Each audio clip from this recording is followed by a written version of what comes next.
Hi, my name is Paige Young, and I'm in the course Nursing Policy, and my instructor is Tammy Brown. And today I'll be giving my professional testimony about the accessibility to minor birth control.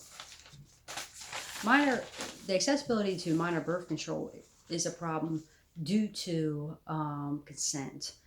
Currently, 27 states allow minors to consent if they're at a certain age, either 12 or 14.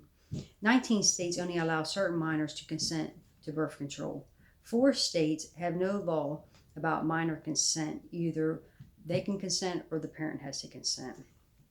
That's according to gutmaker.org. A Plan International study showed that if minors had to get parental consent for birth control, 59% would not get birth control. American Civil Liberties studies showed that preventing teens from getting birth control unless they told their parents would not stop the teens from having sex, but it would stop them from seeking birth control. And that can lead to a higher risk of pregnancy, STD, and HIV. The impact on healthcare with the accessibility of minor birth control is that if these minors end up pregnant, say if the mother gets pregnant, pregnant minor mother, they have a higher risk of having a premature baby. And that's the same case for a minor father getting someone pregnant. And that's according to an article by Birth Problem Linked to Teenage Fathers by Greenberg and Medline Plus. According to healthychildren.org, premature babies need longer stay in the NICU, have a higher risk of being readmitted, and they're at a higher risk of death when they go home. I personally am a proponent for birth control for minors because it does stop pregnancy, stop or slow down the risk of pregnancy and STDs. A pregnant minor are more likely to live in poverty based on one world education.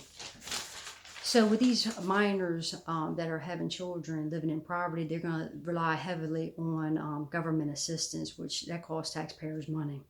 Plus, study shows that these minor parents that are having children and their children have a higher risk of having social and emotional problems. And that's also according to One World Education and the Children of Teenage Bearers.